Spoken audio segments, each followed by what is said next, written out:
On April 19, 1995, MacArthur Wheeler successfully executed a bank robbery near Pittsburgh, Pennsylvania.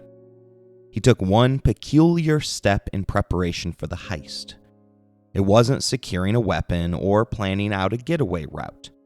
The last thing that MacArthur Wheeler did before entering into a life of crime was to smear lemon juice all over his face. Incredibly, he made no other attempts to conceal his identity. He didn't wear a low-brimmed hat, hoodie, or ski mask. Just the clear lemon juice.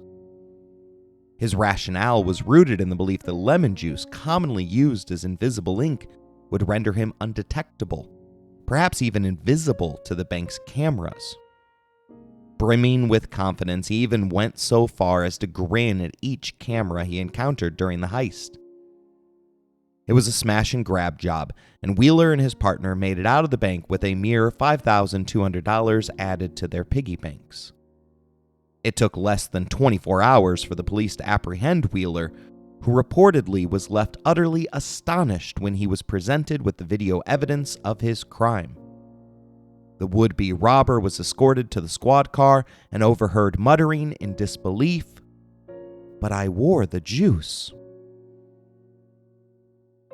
His idiocy contributed to the development of the psychological phenomenon known as the Dunning-Kruger effect, which is used to explain instances where an individual with limited competence tends to overestimate their abilities.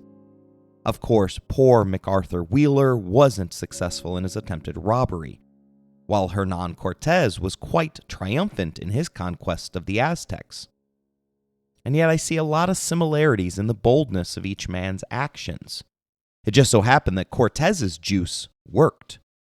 Run Abdefata, host of NPR's Throughline, points out that soon violence, disease, and betrayal would all lead to the downfall of a once great city, whose destruction would help propel the New World into an era of European domination, which the Europeans marketed as a sign of their clear superiority.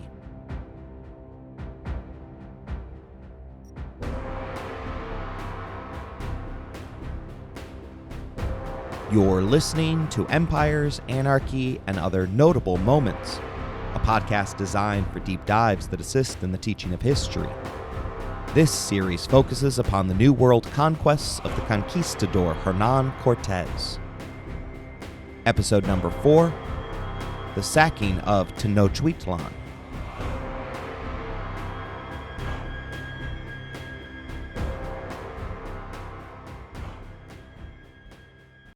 On November 14, 1519, the Spanish seized Montezuma, the emperor of the Aztecs. There were two thoughts behind such a brazen act of war.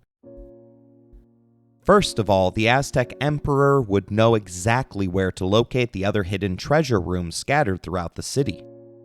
Gold was so plentiful in this region that the Mexica people referred to it as the excrement of the gods. While the Spanish had accidentally stumbled upon one great haul, they sought to uncover the rest far more expediently. That suggests to us that at this point in time, Cortés was not yet planning for a massive cultural genocide. The second thought behind the monarch napping was that the physical possession of the emperor would protect them from reprisal attacks. As a hostage, Montezuma acted as their final safety measure, which in turn suggests that the Spanish conquistadors lacked confidence in their ability to carry out the conquest of the Aztec capital. Montezuma mistakenly went along with the scheme after having received a report that the Spanish were expecting at least 800 more soldiers, courtesy of 13 great ships which had been spotted off the horizon. He was placed under house arrest, and his subsequent actions on this earth reek of interference by Cortés. For instance, the emperor summoned the Lord Qualpoco and sentenced him to death for his role in killing 2 Spanish soldiers. This sentence was handed down despite the fact that it had been Montezuma who had initially ordered his lord to kill the foreigners. For his loyalty, Qualpoco, his son, and 15 others were burned at the stake. The book Chimalten's Conquest is a modern retranslation of the Spanish historian Francisco López de Gamarro's landmark work regarding the conquest of Mexico. The work notes that because the men had admitted their guilt, they were burned publicly in the main square before all the townspeople without commotion. Rather, the crowd stood in complete silence and fear of the new kind of justice they saw being meted out by the guests and foreigners against such an illustrious lord in Montezuma's kingdom. Those that were present for the spectacle would have bore witness to the sight of Montezuma weeping in despair. Spanish historian Frederick Ober tells us that fetters had been placed upon his ankles by order of Cortés, who, when all was over, hastened to apologize for his gratuitous affront. The act of this, in thus adding insult to deadly injury, seems incredible. But still more strange appears the fact that according to eyewitnesses, Montezuma fell upon his neck in the extremity of his abasement and despair. He wept aloud, and to assuage his grief, Cortés ordered to allow him to return to the palace. Montezuma held on to hope that his fall from grace was merely a misunderstanding. During his captivity, the emperor was allowed to hunt and travel about the city as long as he was surrounded by 8 to 10 fully armed Spaniards. Montezuma even passed time with the conquistadors, playing a game of totoloc. Whenever Montezuma won, his earnings were gifted to his Spanish guards, while the Spaniards playing would in turn donate their winnings to the emperor's ever-present attendants. The incident is reminiscent of Julius Caesar's temporal imprisonment by Sicilian pirates. In that instance, the future dictator of Rome spent time aboard his floating jail, joking with his captors, even famously doubling his own ransom after informing the pirates that the one they had set for him was far too low for a man of his station. Cortés, like his Aztec counterpart, likely had heard of this story within his schooling. After all, it is clear at this point that he suffered from great man syndrome, a personality fault which caused him to seek out actions which would contribute to a legacy that would remain on this earth far longer than he. The Spaniard would have known that despite Caesar's joking, the Roman had made sure to carry out his promise, that once freed he would return to crucify each and every pirate on the ship.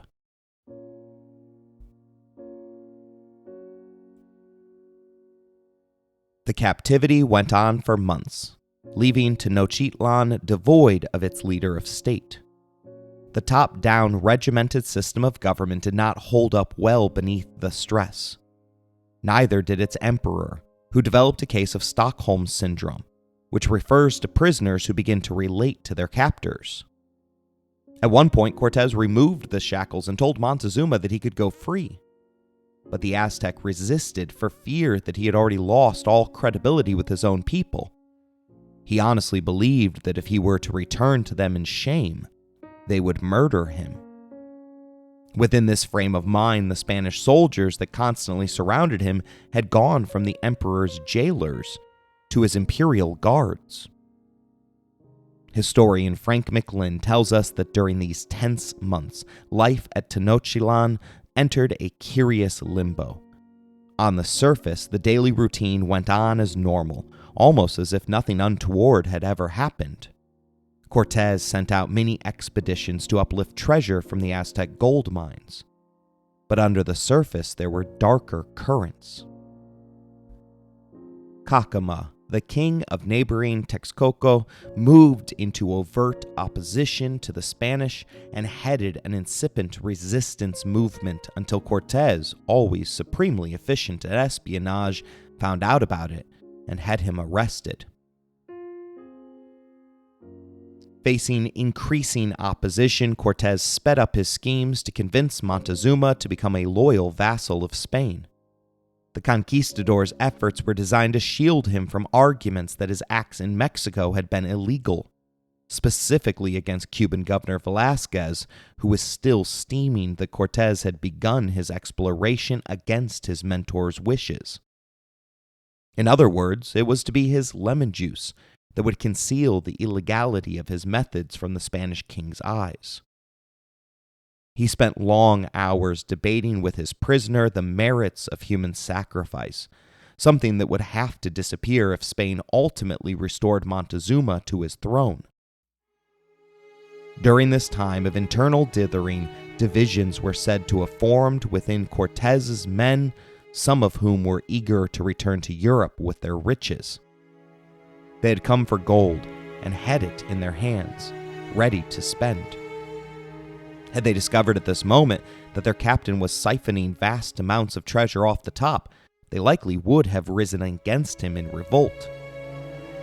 There were signs of mutiny, as Cortés was forced to imprison 2 of his soldiers who had nearly come to blows over the mere rumor that the treasure shares weren't being split evenly. McLynn informs us the truth behind the rumor, as Cortés collected gold worth 700,000 pesos from the mines, and then gave out that the figure collected was only 160,000. The grifting was disrupted by a fit thrown by Hernán Cortés upon his discovery that human sacrifices had been continuing in private. Although he had managed to violate just about every one of the 10 Commandments, the Spanish commander did appear to be a true believer in Christianity and its mission to spread the faith. Ober notes that if Cortés had been content with temporal dominion merely, all might have been well, at least for a while. But he was not satisfied while the worship of the Aztec gods went on openly in the temple, and that of his own deity was conducted in secret.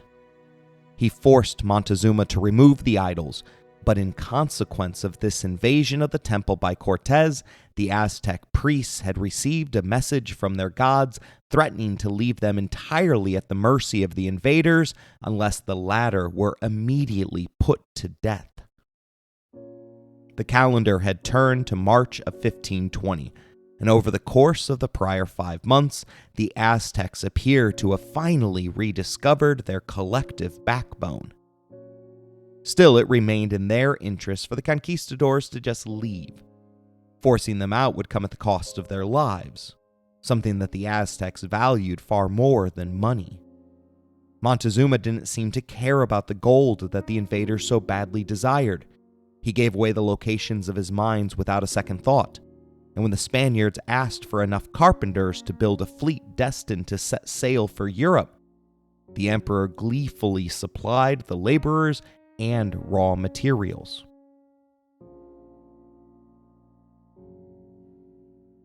The preparations were interrupted by news that the Cuban governor had finally gotten around to seeking vengeance against his former protege. 900 men-at-arms aboard a staggering 18 ships had set sail for Mexico in order to finally rein in the excesses of Cortés. To be clear, the forces weren't coming to liberate the Aztecs. Instead, they were designated to replace Cortés in order to ensure that the majority of the loot ended up in Velázquez's pockets instead. To head off the threat, Cortés left a mere 120 men beneath his lieutenant Alvarado in charge of maintaining his control in Tenochtitlán, in order to personally head east towards the coast. He was heavily outnumbered by his former friend, but successfully balanced the scales by wielding the weapon that had lured him to Mexico in the first place, promising his men their weight in gold if they were victorious. Our infamous bank robber had believed that lemon juice was enough to conceal his appearance. Cortés was far more clever at covering his tracks, sending an untold amount of riches designed to bribe his opposition. The gold worked to distract the company's sentries, allowing Cortés to quietly surround Velázquez's men after they were forced to seek shelter in a Totonac temple. The attack was launched at midnight, at the height of the storm. Ober writes that, despite the fearful odds against them, the veterans swept in with the storm upon the legions against them, swarming down into the plazas like hornets from their nests. Cortés himself, fighting with the fury of a demon, animated his band with the energy of despair. He and his men could expect nothing but death in case they were defeated. The conquistador came out of the battle stronger, absorbing the defeated soldiers into his ranks, swelling his forces to an astonishing 1,500 trained killers. Yet his position had never been so perilous, as word soon arrived that Tenochtitlán had finally risen up in rebellion. Alvarado, or the sun-faced man, as the Aztecs referred to the Spanish redhead, had provided permission for a massive gathering to celebrate the festival of their war god. You're probably assuming that this was a planned insurrection conducted to restore their liberty and free Montezuma. But that would make far too much sense in a story that is characterized most by its senseless violence. Instead, the local uprising happens to have occurred because of yet another brutal act by the Spaniards, who had long ago lost their moral compass. The Aztecs that assembled were among the richest in the land, and as part of the traditional celebration, had worn their finest jewels. Ober writes, "There they gathered in their richest garbs and wearing their most valuable ornaments. They were unarmed and probably had no evil intentions towards the Spaniards, but while in the midst of their ceremonials and utterly defenseless, they were attacked by Alvarado's soldiers." The terrible massacre at Cholula was here repeated, only in this instance there was not the shadow of an excuse for the act, except for the whispered suspicions of the Tlaxians, who reported that the nobles had secreted their weapons outside the walls of the palace and planned to raise an insurrection of the people. Sir Isaac Newton's third law of motion teaches that every single action produces an equal and opposite reaction. McLynn writes that the massacre turned Alvarado's fears into a self-fulfilling prophecy. The Aztecs rose in a general insurrection. Alvarado forced Montezuma to order his people to stop fighting, and for a while they did. But it was apparent to everyone that he had lost his authority, and that Alvarado and the Spanish were now under siege in their quarters. Hearing of their plight, Cortés urged his Tlaxian allies to put together a 3,000-man army that made haste for the capital, arriving on June 24th to relieve Alvarado of a siege that had nearly starved the Spaniards out. The locals lacked the ability to fight the conquistadors directly, and thus turned to indirect means to restore their empire, choosing to close the grand market in a risky strategy to cut off the Spaniards' source of food and water. When Cortés angrily confronted Montezuma over the closure, the emperor claimed that he had no authority remaining and that he would be best served by releasing his brother to act in his behest. This turned out to be a mistake for the Spaniards, with McLynn noting that Cortés was unaware that Cuitlahuac, Montezuma's brother, had always hated him and loathed Montezuma's appeasement policy. From now on, the real emperor was Cuitlahuac. A second siege began. An urban guerrilla warfare commenced with continuous low-level warfare. All Spanish foraging and probing parties were attacked. Food and water were short, and conquistador casualties, especially wounded, mounted daily. Under a constant hail of stones, the Spanish were beginning to realize that their much-vaunted artillery was almost useless in the grim business of street fighting. Mexico now had the edge in psychological warfare, grinding down Spanish morale in a remorseless war of attrition and atrocity.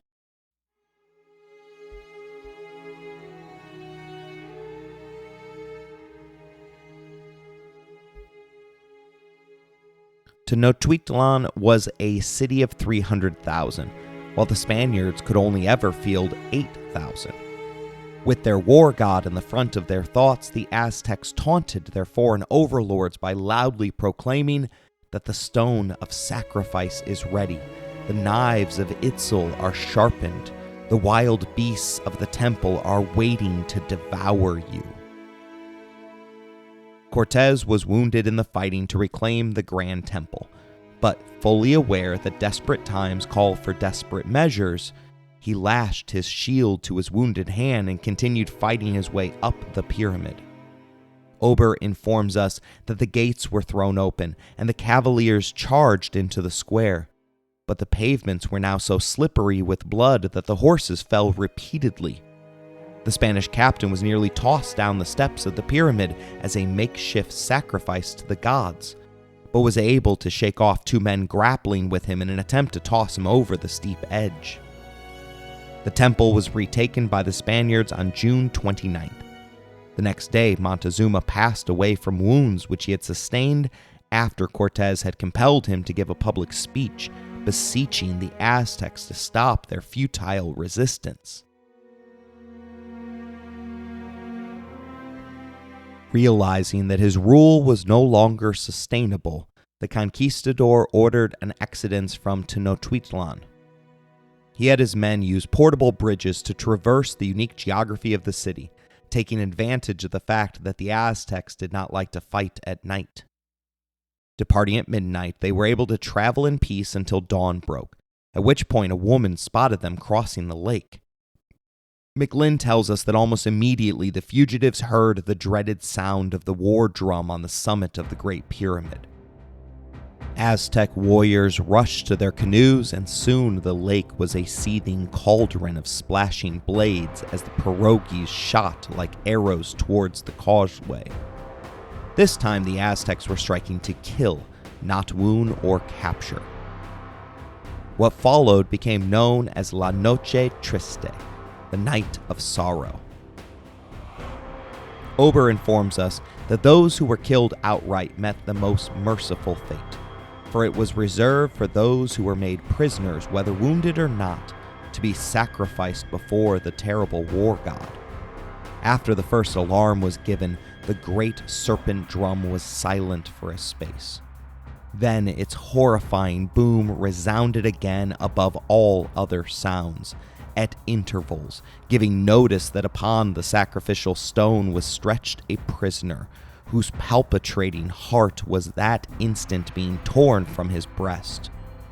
This assurance spurred on the Aztecs to fierce energy, and the causeway was enclosed between double and triple ranks of canoes, into which were dragged such victims as could be reached, who were instantly hurried off to the temple for sacrifice.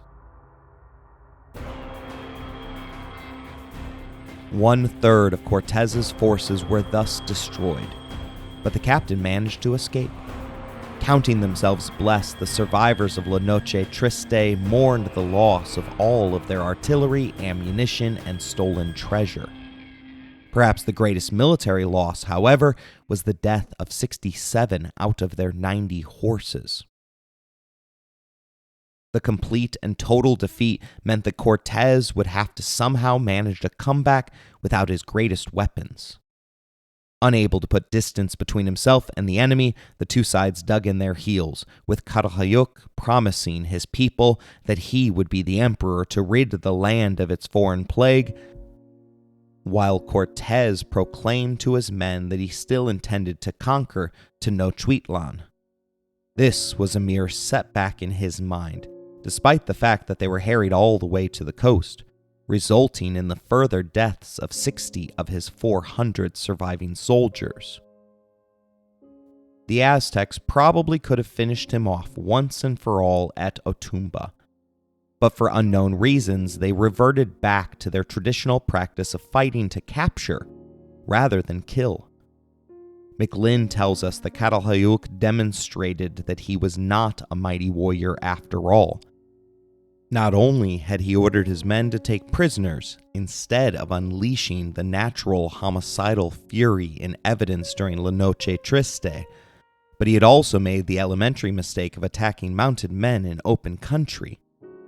The Aztecs were deadly in street fighting or urban guerrilla warfare, but they had no answer to the sudden cavalry charge at which Cortés excelled. Nor could they deal with the Spaniards' secret weapon, most notably in evidence at this battle, the ferocious, slobbering mastiffs trained to always go for the throat. Victory here allowed him to finally reach the safe lands of the allied Tlaxians, whose hatred of the Aztecs overwhelmed all other reasonable thoughts.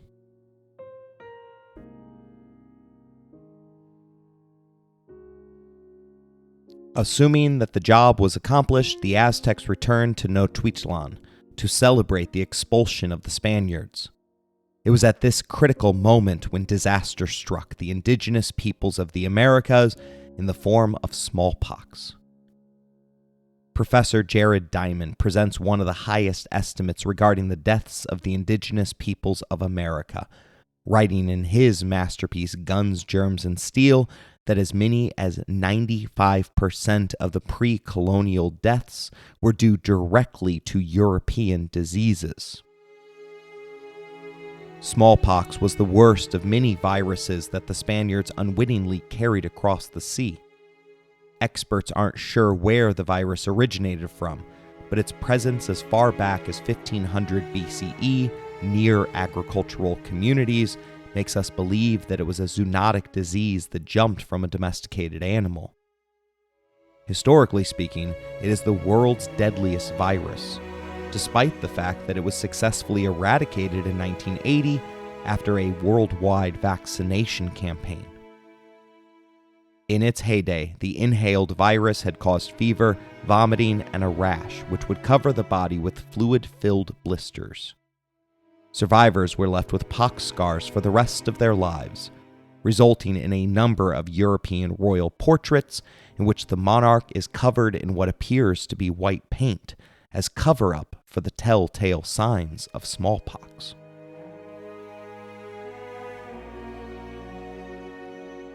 The conquistadors had traveled inward faster than the illness, but by 1520 it had arrived in Tenochtitlan from the coast, reducing the city's population by a staggering 40% over the course of a single year. Affecting every age, gender, and socioeconomic demographic equally, the disease set off a chain reaction that resulted in widespread famine.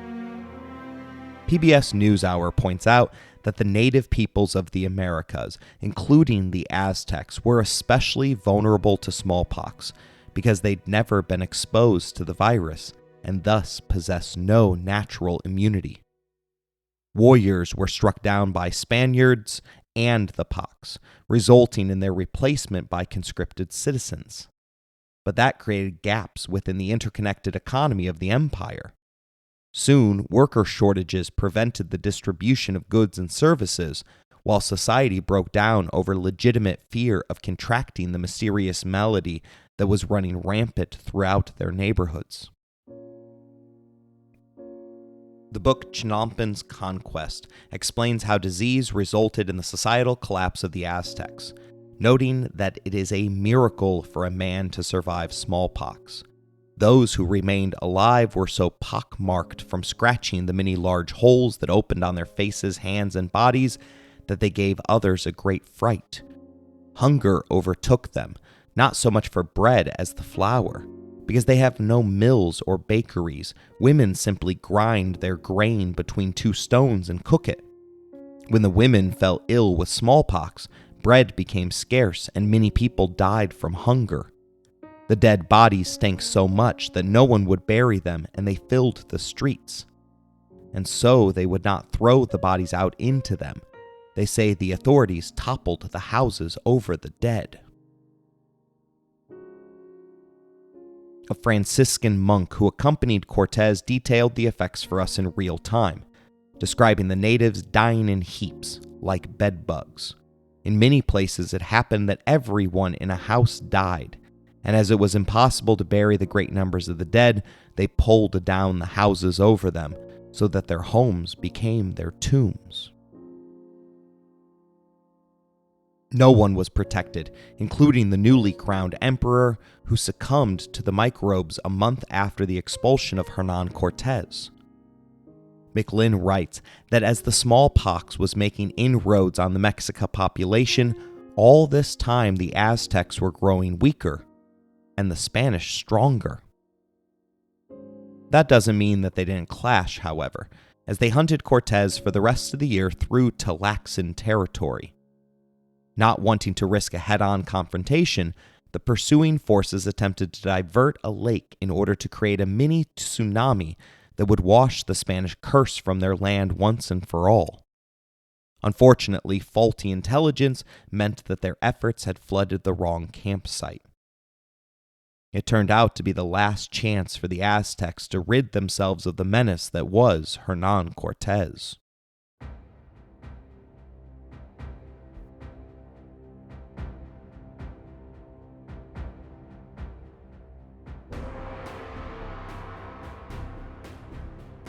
Spanish reinforcements soon began to meet up with the out-of-favor conquistadors' forces in early 1521. By the end of April, it is believed that he had restored his forces to include 700 infantry, 120 riflemen and crossbowmen, 90 horses, 3 large guns, and another 15 mounted on small boats. He continued to use his Tlaxcalan allies as the forward fodder in order to complete his objectives, which McLynn reveals as starve the city, destroy all war canoes, occupy the causeways, and do not waste men needlessly. He cleverly absorbed Spanish reinforcements that arrived from Jamaica and Cuba, the former of which had been meant to start their own colony, while the latter had been sent to reinforce the failed previous expedition to remove Cortés. Afflushed with the confidence of a man covered in lemon juice, he began the siege of Tenochtitlán from Texcoco, a city 9 miles distant from the capital. It gave him a line of retreat as well as fertile land to sustain his army, which had now grown larger than when he had initially begun his conquest of Mexico. The work needed to set up the campsite was to be done by indigenous slaves, individuals whom the Spanish had captured and branded as their permanent property along the way. The beginning of the siege didn't go as planned, with Ober noting that Cortés came very near to losing his life and his army at one and the same time, for the inhabitants cut the dikes which kept back the waters of the 2 lakes by which it was surrounded, and in a trice the place was submerged. The Spaniards were busy at the sack of the city, setting fire to the houses, beating off the Aztec warriors who came flocking towards them in their war canoes. But for the vigilance of a Tlaxcalan sentinel, might all have been drowned. Some few lost their lives as it was, and most of the survivors lost all of their rich plunder and got their powder wet, which put them in a very bad humor indeed. Still, Cortés clung to his favorite phrase of "fortune favors the bold," and proceeded ever onwards. He worked diligently to capture each and every city that ringed the capital on the lake, slowly cutting it off from its traditional supplies of tribute. Once each point on the compass had been secured, he utilized 8,000 pieces of timber to construct 13 warships to complete the isolation of the Aztec capital. McLynn notes that at one battle, Cortés, a cat of many lives, would certainly have been killed if the Aztecs had been fighting to slay rather than capture. By the end of the 3 months, Tenochtitlan was effectively surrounded, short of food and supplies, receiving little tribute, and forced to make war in the planting season. Add to this the incredible fact that thousands were succumbing to smallpox daily.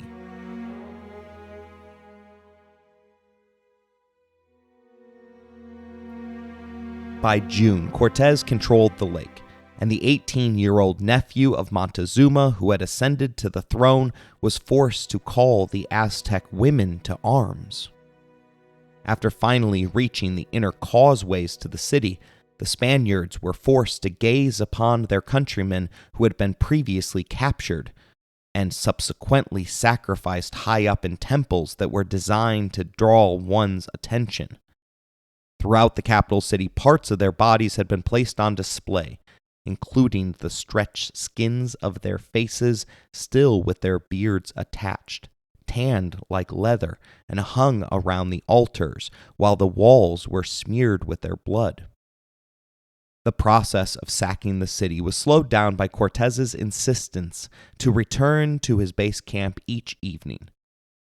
That meant that the battle for Tenochtitlan began anew each day, as the Spaniards were forced to fill the canals with land in order to cross en masse, only to return the next day to find out that the Aztecs had cleared the debris to once again allow the water to flow through naturally. Ober informs us that nearly 20 days had then gone by, and though they had been filled with constant fighting, the gains had been too slight to satisfy the soldiers. Finally, Cortez relented and began the systematic destruction of the city.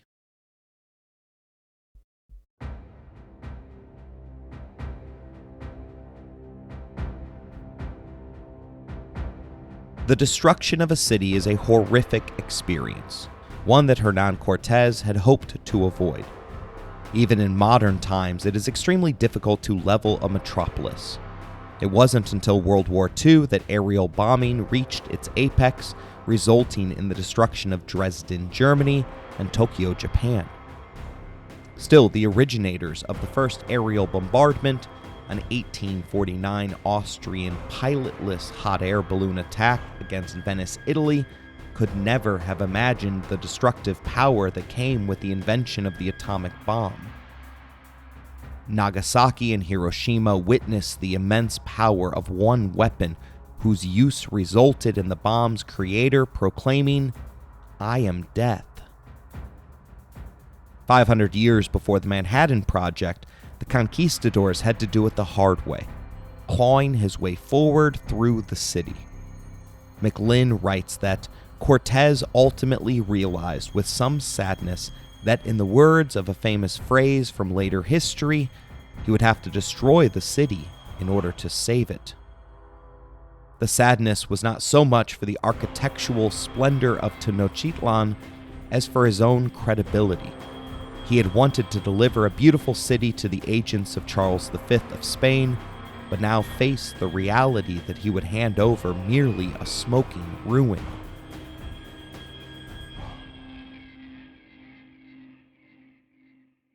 The Spaniards faced brutal hand-to-hand combat at every intersection, and while McLynn notes that no description for the ferocious blood house-to-house combat during the struggle of Tenochtitlan could ever adequately convey the diabolical quality of a hell on earth. Of course, that doesn't mean that other historians haven't tried to describe the carnage. Diego Javier Louis of Ohio State refers to it as a war of atrocity, massacre, and systematic violence. Ober places emphasis on the fact that cannibalism became a regular feature of Aztec society during this time period. And a Nuhaltal poem composed several years after the fall reads, "Misery is pouring, misery is felt. Tears are pouring, teardrops are raining here in Tlacoco. The Mexican women have gone into the lagoon. The smoke is rising, the haze is spreading." While I don't want to reduce the human lives down to mere statistics, the numbers are staggering, as the Aztec capital had been one of the largest in the world with more than 150,000 residents, far greater than London's 60,000 or Rome's measly 25,000. It is believed that Cortez's systemic march through the capital resulted in the death or enslavement of between 100,000 to 240,000. Each advance was blocked by the sudden appearance of a large ditch or canal. The Aztecs would make a stand behind stone barriers to protect against the muskets and crossbows of their Spanish enemies. They weren't so fortunate against the Spanish cannons, however. Their appearance and subsequent damage would inevitably force the Aztecs to retreat. The bloodiest part of the fighting occurred whenever the Spaniards attempted to rush to the other side of the canal, while the Aztecs desperately maintained their hold on the ground before ultimately being forced to beat a hasty retreat. McLynn writes that the struggle for Tenochtitlan was the longest non-stop battle in all human history, and certainly only the titanic contest for Stalingrad in late 1942 can match it for sustained horror. Everywhere the conquistadors went, they encountered stakes, barricades, ramparts, hidden pits, and other earthworks. It seemed as if rain and hailstones pelted down continually. Such was the barrage of stones, darts, and hissing arrows. The Spanish diligently razed every single building along the corridor before venturing down the street. The act was necessary because of the deadly effectiveness of the Aztec rooftop snipers. There was no quarter given. Ober informs us that Cortés dealt with everyone as though they were his enemy. The historian informs us that it was among the wretched populace in general, the innocent women and children, emaciated by famine and dying by degrees, thousands of them herded in a space sufficient for hundreds only, that the carnage was greatest, though the inexorable warriors perished by thousands. At a signal given by the firing of a musket, Cortés let loose the ferocious allies, who slaughtered in one day 8,000 of these half-starved and defenseless wretches, and in another 40,000. All who would have surrendered were butchered by the allies, while the warriors fought to a man until the heaps of slain were so high that the attacking savages could scarcely see over them.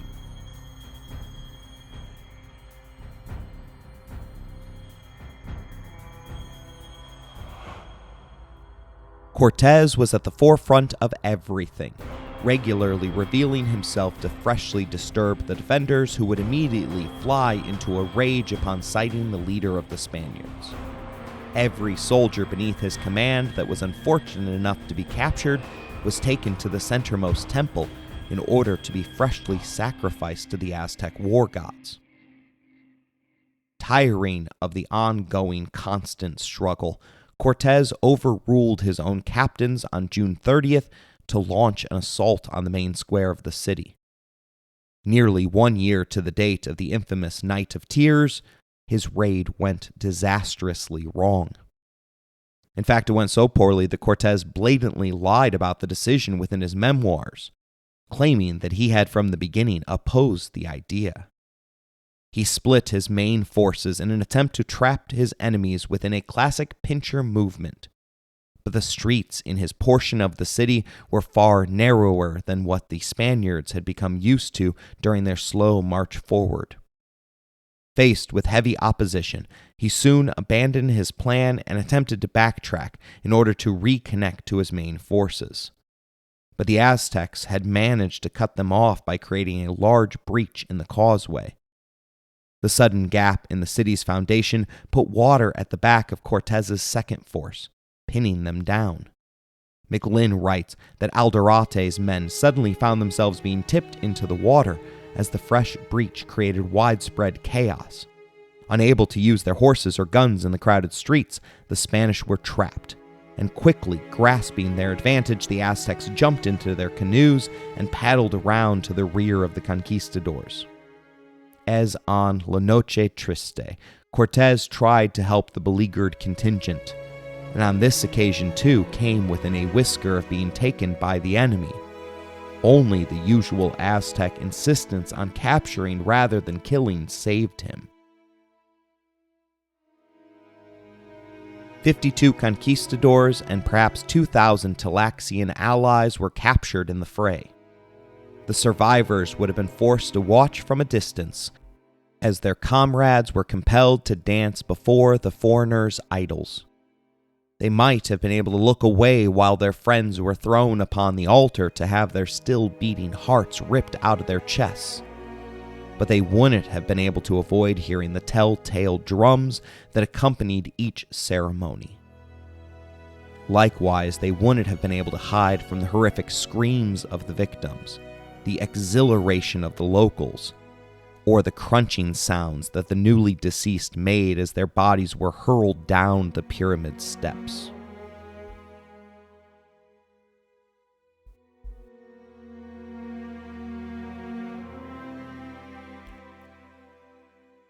The victory proved to be the last hurrah for the besieged Aztecs. The young emperor failed to take advantage of the 4 days that Hernán Cortés spent frozen in place while contemplating his role in the unprecedented slaughter that had now been going on daily for more than 2 months. 15 days later, the Spanish managed to seize the city's last freshwater well, and with reinforcements now arriving daily from the coast, the conquistadors began to enjoy a continuous run of success, all the way up until August 13th, which saw the capturing of the emperor while he was attempting to flee the city via a canoe. The conquest of Tenochtitlán was finally complete. The young man asked to be killed by Hernán's own hand, but his request was refused in order to discover where the decimated city's remaining gold was being hidden. When the emperor refused to talk, the conquistadors burned the soles of his feet. Even after some of the city's treasure was unburied, the emperor wasn't set free, in this life or the next. 4 years later, when Hernán had moved on to Honduras, the former leader of the Aztecs was forced to trudge along, although the sources are unsure as to whether he had been turned into a fellow soldier or a slave. It was during that expedition that the former Aztec ruler plotted the assassination of the conquistador, only to be betrayed by a co-conspirator. Finally, Hernán Cortés granted the execution of his captive. The forcibly baptized prisoner's last words were a curse upon the head of his enemy, shouting, "Now I understand your false promises and the kind of death you have had in store for me. For you are killing me unjustly. May God demand justice from you, as it was taken from me when I entrusted myself to you in my city of Tenochtitlán." Cortés had used the fallen ruler to convert the remnants of the Aztec civilization, throwing down their gods one last time in his conquest for the souls of the Mexica people. We will examine what is next for the Spaniard in our final episode regarding the life and legacy of Hernán Cortés. I truly hope you enjoyed today's episode. If you would like to contact the show, email us at resourcesbylowery@gmail.com. If you would like to financially support the show, please look in the show description for more information. As always, thank you for listening, spreading the word, and supporting the show.